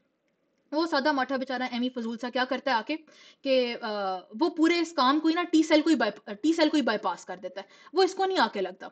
वो सिंपल आता है बी सेल के पास, वो कहता है ओ यार बस तुम और मैं ही बातें करते हैं, बी सेल पे जस्ट आके लगता है, और वो बी सेल बजाय के, क्योंकि वो टी सेल के साथ लगा ही नहीं, ये वाला कनेक्शन बना ही नहीं CD40 लाइगैंड और CD वाला, तो वो बस सादा अपना बस आईजीएम जो उसका टिपिकल उसकी सरफेस पे होता था प्लाज्मा सेल की, बस वही वाला एक रहेगा। तो आईजीएम से थोड़ी लॉन्ग टर्म इम्यूनिटी आनी थी आपके पास। ठीक है, तो इसीलिए हम कहते हैं, स्पेशली ये माइक्रो वालों के लिए बहुत इंपॉर्टेंट कॉन्सेप्ट है कि जो पोलीसैकेराइड कैप्सूलर वैक्सीन होती है PPSV23 वाली, that does not produce a बहुत लॉन्ग लास्टिंग इम्यूनिटी, बजाय कि जो आपकी PCV वैक्सीन होती है कॉन्जुगेट वाली, जो कॉन्जुगेट विद प्रोटीन कंपोनेंट्स होती है, तो दैट प्रोड्यूसेस अ बड़ा प्यारा इम्यून रिस्पॉन्स जो कि PCV13 होती है। ठीक है, तो प्लीज ये पक्की बात याद रखनी है। तो अब जरा एसएमसीक्यू को रिवाइज करते हैं। कौन से वाला is the most likely to induce IgM antibody response without helper T cell? कौन है जो हेल्पर टी सेल्स बेचारों को बाईपास ही कर जाएगा, बस एमी माठा सा एंटीजन है? तो टॉक्सिक शॉक सिंड्रोम टॉक्सिन, ये तो नहीं, ये तो बेचारा बड़ा प्यारा टॉक्सिन है। Penicillin bovine serum albumin, albumin आ गई ना, प्रोटीन आई है। टेटेनस टॉक्सोइड, नहीं ये तो बड़ी तगड़ी चीजें हैं जितनी भी उसने बातें की हैं। जो कैप्सूलर पॉलीसैकेराइड था वो प्रोटीन थोड़ी था, तो उसने उसने तो सारा काम ही बाईपास कर दिया, उसने तो थाइमस डिपेंडेंट वाला काम ही नहीं किया, वो तो इंडिपेंडेंट चला आया, उसने ना क्लास स्विचिंग कराई, ना कोई लॉन्ग टर्म मेमोरी प्रोड्यूस हुई है, ना आईजीजी बना है। ठीक है, okay. N outbreak of sepsis हो गई है स्टेफ ऑरियस की पूरी न्यूबॉर्न नर्सरी में, तो आपको बुलाया कि यार आओ इन्वेस्टिगेट करो। तो according to your knowledge of normal flora, आप जब वहां के स्वाब लोगे लोगों के, तो आप क्या क्या इसका क्या लाइकली सोर्स हुआ होगा, तो आप कौन से स्वाब लोगे इनके? तो हमने कहा था स्टेफ ऑरियस नाक में कॉलोनाइज कर जाता है, तो आप सबसे ज्यादा उसके और सबसे टॉप पॉपुलेशन ही नाक के कॉलोनाइजर्स में यही था, तो आप उसके नेजल स्वाब लो। ठीक है, each of the statements about classification of streptococci is correct except. अच्छा जरा इसको वन बाय वन करते हैं। Strep pneumo are alpha hemolytic, इधर तक तो बात ठीक लग रही है, and can be serotyped on the basis of their polysaccharide capsule. ठीक है, बिल्कुल सही है, उसके कैप्सूलों की बेसिस पे आप उसकी टाइप पे बनाते हो, बिल्कुल फाइन। जो हम उसकी वैक्सीनों के अभी हमने नाम लिए, PPSV23, PCV13, तो ये सारी सीरो टाइपें ही तो हैं जो उसके कैप्सूल के बेसिस पे हैं। एंटेरोकोकस आर ग्रुप डी वाले और are classified by their ability to grow in 6.5% sodium chloride. तो ये भी बिल्कुल ठीक बात है। जो आप एंटेरोकोकस बोलते हो, एंटेरोकोकस ग्रुप डी होता है ना, ये भी बिल्कुल ठीक है, और 6.5 में ग्रो करता है, यही तो प्रॉपर्टी उसको बोबे से सेपरेट कर रही थी जो आप एंटेरोसेट लगाते हो। ऑल्दो नोमोकोकाई एंड द विरिडन वाले और अल्फा हेमोलिटिक, जो कि हम कहते हैं कि नोमो और विरिडन अल्फा हेमोलिटिक है, दे कैन बी डिफरेंशिएटेड बायोसॉल्युबिलिटी से। बिल्कुल, नोमो बायोसॉल्युबल होगा, विरिडन नहीं होगा, नोमो ऑटोजिन ससेप्टेबल होगा, विरिडन नहीं होगा। फिर विरिड, तो इधर तक तो सारी बातें सच्ची थी। अब देखते हैं आखिरी में गलती क्या है। विरिडन्स आर आइडेंटिफाइड बाय लैंसफील्ड ग्रुपिंग, नहीं नहीं नहीं, इसका तो लैंसफील्ड में कोई, इसकी तो बिल्कुल ही कोई औकात नहीं थी स्मूथ के नॉर्मल फ्लोरा की। तो which is based on the C carbohydrate of cell wall. हाँ, सी कार्बोहाइड्रेट पे तो बेस्ड है, बट विरिडन बेचारे का तो इधर कोई नाम ही बेचारे का कोई नहीं है। ठीक है, वो तो इधर किसी ग्रुप में भी नहीं आता। बेशक ठीक है, वो कह रहे हैं कि सी कार्बोहाइड्रेट पे लैंसफील्ड होती है, but viridans is not a member of the Lancefield grouping, neither is pneumo. ठीक है, which of the following agents is sorry all of the following is characterized as cause of मतलब सारे diarrhoea cause कराते हैं accept परफिंजन का, हमें पता है कि ये कराता था। इकोलाई कराता है बिल्कुल, इसके तो टेक हैक मैक करके ही हम थक गए थे। विब्रियो कॉलरिक यस, जो एंटेरोकोकस है वो बेचारा तो आपका गट में नॉर्मल रह रहा है, उस बेचारे ने थोड़ी डायरिया कॉज कराना है। Each of the following organisms is an important cause of UTI except, कौन यूटीआई नहीं कॉज कराता? इकोलाई का हम कर चुके हैं, proteus yes, klebsiella pneumoniae yes, तो ये तो बहुत पॉपुलर है जितने आपके एंटेरोबैक्टीरियल्स हैं। जो बैक्टीरियोइडिस फ्रेजिलिस है उसको तो, ये जो एनारोब भाई था, इसका तो हम लोगों ने सिर्फ इंट्रा एब्डोमिनल एब्सेसिस, गट रप्चर, ऐसी वाली बातों में हमने बात की थी, तो ये तो नहीं है। Your patient is a 30-year-old woman with non bloody diarrhoea for the past 14 hours, तो क्या is the least likely cause of this illness? तो चलो डिफिसाइल भी डायरिया कॉज कराता है, पायोजेनिस का तो कभी जिंदगी में हम लोगों ने डायरिया नहीं ना पढ़ा, ये तो बेचारा गला खराब कराता था। रूमेटिक फीवर हमने पढ़ लिया, ग्लोमेरुलाइटिस पढ़ा, डायरिया तो इसका कभी भी नहीं पढ़ा था। डायसेंट्री यस, स्पेशली इसका ये एक बात होती है एमसीक्यूज में कि इनिशियली नॉन ब्लडी था, बाद में ब्लडी हो गया। सैल्मोनेला यस, ये भी डायरिया कॉज कराता है। ठीक है, तो निकल हमारा कौन गया? Pyogenes. Each of the following statement concerning TB is correct except. ठीक है, तो after being stained with carbofuchsin, बिल्कुल हम जो इसको एसिड फास्ट बोलते हैं, एसिड फास्ट का मतलब ही यही है कि resist decolourisation with acid alcohol. तो ये तो बात सच्ची है। TB has a large amount of mycolic acid, बिल्कुल ये तो सच्ची बात है, इसलिए तो ग्राम स्टेन ये नहीं होता और इसको जेड स्टेन करना पड़ता है आपको। Mycobacterium appears as a red rod, बिल्कुल जो आप एसिड फास्ट स्टेनिंग करते हो उसमें रेड रॉड निकल नजर आता है। Appears as a red rod in Gram stain, नहीं नहीं नहीं, Gram stain is not for MTB. ठीक है, तो ये तो बात गलत हो गई। 50-year-old homeless alcoholic आया है, बुखार, coughing up 1 cup of green foul smelling sputum per day। तो अभी हमने क्या बात की कि ढेर सारी अमाउंट की बात हो और फाउल स्मेलिंग की बात हो, तो ये हम क्या करते हैं? तो ये हम एनारोब सस्पेक्ट करना शुरू कर देते हैं। यू सस्पेक्ट कि इसको कोई लंग एब्सेस होगा जो इतना इसका फाउल स्मेलिंग आ रहा है। और होमलेस एल्कोहलिक था। एल्कोहलिक से याद रखें कि जब वो टुन पड़ा होगा तो वो अपने ओरल ही सिक्रीशंस पे होता उसको लग जाएगा। तो इस तरह की बात इमेजिन कर लेनी है। ठीक है, कि मतलब इमेजिन करें कि मुंह का गंद ही नीचे जाएगा और जिसकी वजह से लंग एब्सेस बनेगा। टॉप मोस्ट इसका यही चीज होता है कि वो बंदा स्ट्रोक हुआ था, पड़ा हुआ था एमी, एल्कोहलिक था, ड्रग अब्यूजर था, एमी पड़ा हुआ था, उसको अपनी मुंह की सिक्रीशन पे होता लग गया और उसने उन्हीं को ही एस्पिरेशन नमूनिया कर लिया। विच of the following pairs of organisms most likely is the cause? अब लिस्टीरिया तो बेचारा नमूनिया कॉज कराने से रहा। नोकार्डिया मैं सोचती, बट अगर बहुत ही क्रॉनिक इन्फेक्शन होती है और फाउल स्मेलिंग इसका कोई कैरेक्टरिस्टिक नहीं है, और माइकोप्लाज्मा में लंग एब्सेस तो नहीं, ये डिफ्यूज पैची इन्फिल्ट्रेट की हाँ बात कर लेता। पर फ्रिंजन को तो खैर निकाल ही दें, और ये बर्ड कीपर थोड़ी था ये जो एल्कोहलिक था जो हमसे टैसी करें। तो बच्चे हमारे पास एनारोब्स कौन? फ्यूजोबैक्टीरियम और पेप्टोस्ट्रेप्टोकोकस। और इसकी हमने क्या पॉपुलर बात थी जो मैं मुंह से आने का कह रही थी, तो जो फ्यूजोबैक्टीरियम है, और पता नहीं क्यों इसने इसका नाम नहीं लिखा हुआ पेप्टोस्ट्रेप्टोकोकस का, वो भी मुंह में ही होता है, जिंजाइवल क्रेविसों में ही होता है। तो मुंह में एनारोब्स जिंजाइवल क्रेविसेस में ये लोग रहते हैं। तो जब अपनी ही मुंह की सिक्रीशनों पे गोता लग जाए तो ये वाले एनारोब्स अंदर जा सकते हैं। ठीक है, एस्पिरेशन नमूनिया जब आपको अपनी सिक्रीशनों पे हो जाए, अपने थूक पे जब हो जाए। योर पेशेंट हैज सब acute bacterial endocarditis caused by a member of the viridans वाला ग्रुप। तो किधर से ये आया होगा? तो विरिडांस का जब हम एंडोकार्डिटिस क्या कहते थे तो हम क्या स्टोरी बनाते थे? हम कहते थे डेंटल एक्सट्रैक्शन हुई होगी। क्यों हम कहते थे डेंटल एक्सट्रैक्शन? क्योंकि ओरोफेरिंक्स का नॉर्मल फ्लोरा होएगा। ठीक है, ठीक है, तो थ्रोट और माउथ में विरिडांस आपका नॉर्मल फ्लोरा के तौर पे रह रहा है। ठीक है, a culture of skin lesions from impetigo का, इम्पेटिगो में क्या डीडी बना लेना है कि यार अब या ये मुझे ऑरियस की तरफ लेके जाएगा या इम्पेटिगो की तरफ। Surrounded by a zone of beta hemolysis on blood agar plate। अब this can be pyrogenes, this can be aureus। Gram stain पे जीपीसी ना आ गए, अब भी कोई मेरी नैरो डाउन होने में हेल्प नहीं हुई। If you found the isolate catalase negative, तो फिर आप क्या सोचोगे? तो कैटलेज नेगेटिव तो ऑरियस तो हर केस हट गया ना। मतलब स्टाफ तो एज अ पूरा जीनस इज कैटलेज पॉजिटिव, और उसका हम कोएगुलेज टेस्ट पे फिर फर्क करते थे। तो पायोजेनिस तो कैटलिस्ट नेगेटिव था, इसलिए तो हम फिर जो कैटलिस्ट नेगेटिव होता था उनको फेंक देते थे, लैंसफील्ड ग्रुपिंग करते थे फिर।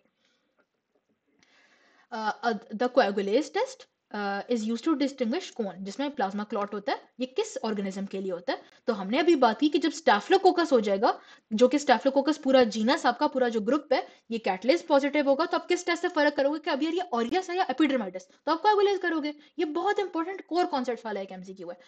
Aureus would be coagulase positive and epidermidis would be coagulase negative, इसीलिए इसको एपिडर्माइटिस को और सैप्रोफिटिकस को कॉन्स भी बोला जाता है, यानी कोएगुलेज नेगेटिव स्टेफाइलोकोकाई।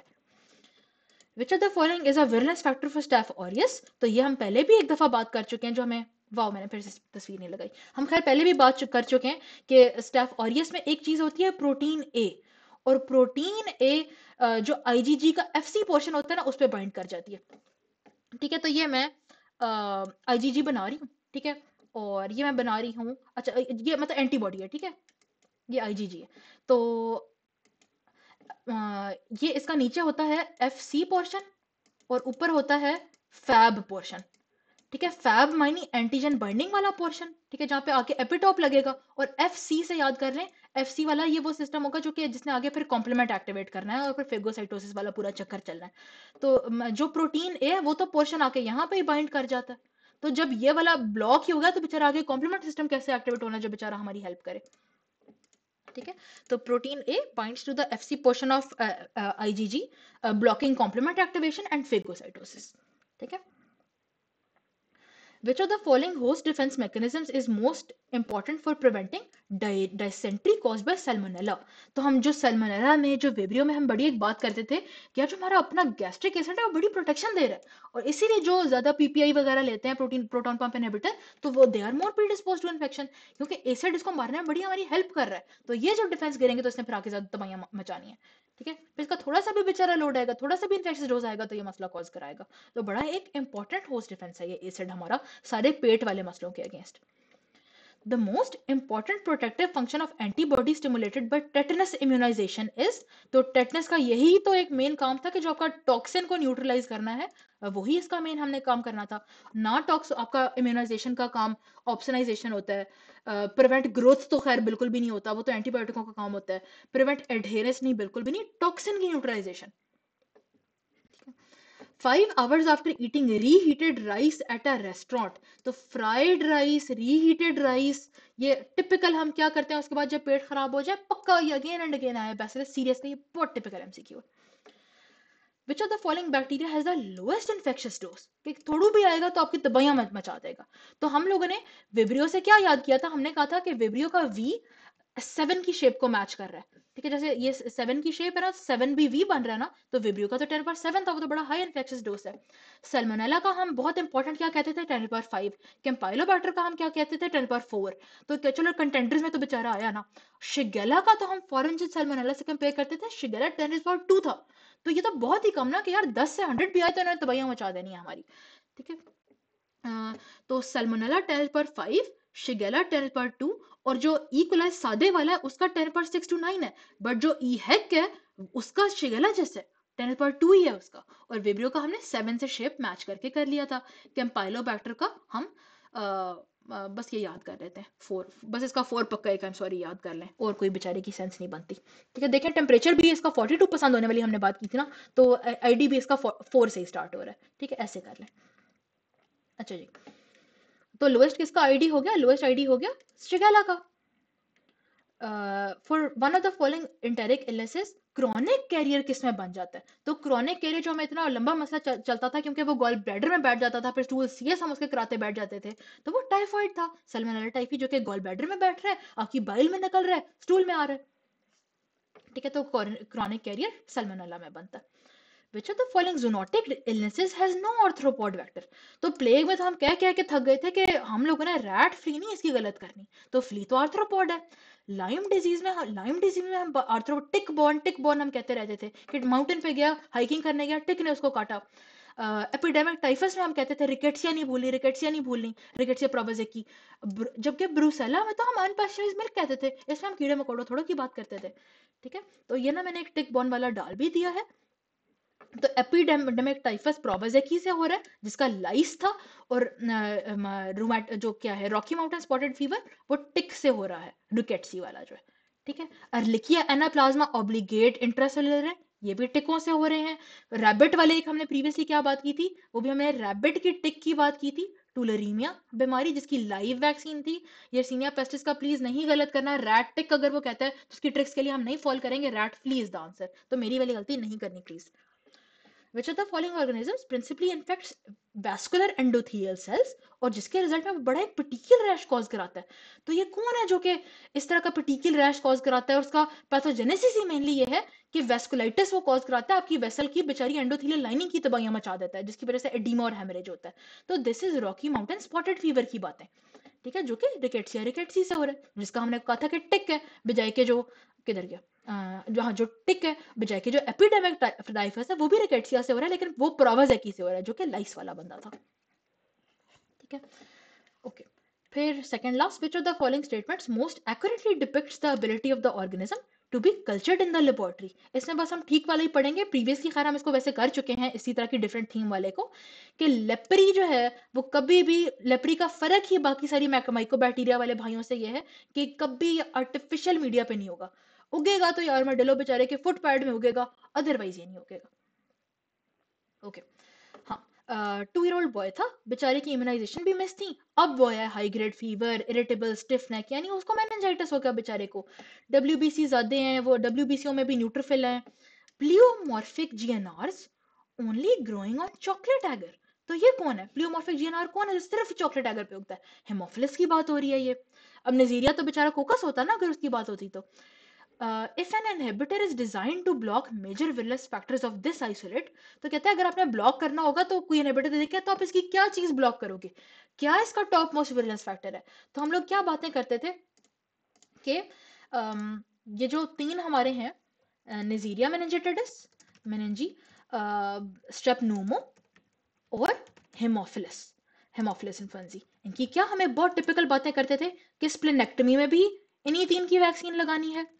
वैक्सीन में कैप्सूलर कैप्सूलर पॉलीसैकेराइड वैक्सीन भी, सैकेराइड, इसके स्पेलिंग सॉरी गलत हो गए, पॉलीसैकेराइड वैक्सीन भी इन्हीं तीनों की है। आईजीए प्रोटीएज भी ये तीनों अपने मोड ऑफ एक्शन में रखते हैं, मोड ऑफ पैथोजेनेसिस में। और क्या कहते थे, हाँ बस यही मेन बातें थी। ठीक है, तो अब ऑप्शन में अगर हम जरा देखें, किधर गया ऑप्शन में देखें, तो उसने तो अब आईजीए प्रोटीएज भी दे दिए, उसने तो कैप्सूल भी दे दिए। तो अब हम क्या करें? तो देखिए मेन जो उसके एंटीफेगोसिटिक था जिसने आके तबाहियां मचाई, काम खराब कर दिया, जो कि इतना तबाही कॉजिंग, इतना एंटीजेनिक था, जिसके खिलाफ हमें फिर वैक्सीन के तौर पे हमने उसको इस्तेमाल करना शुरू किया, दैट वाज द कैप्सूल ना। तो capsule is a much better option as compare to IgA protease को ब्लॉक करने वाला ऑप्शन। ठीक है, मतलब वो है बट प्रेफर भी। तो मैं ये गलत करके आई थी इसलिए बता रही हूँ। तो प्लीज ए और बी में मेरी तरह नहीं कंफ्यूज करना। ठीक है, तो इसमें B is the better option. ठीक है, ओके जी, अब बस बहुत थोड़े रह गए हैं, 860 हमारे कंप्लीट हो गए हैं।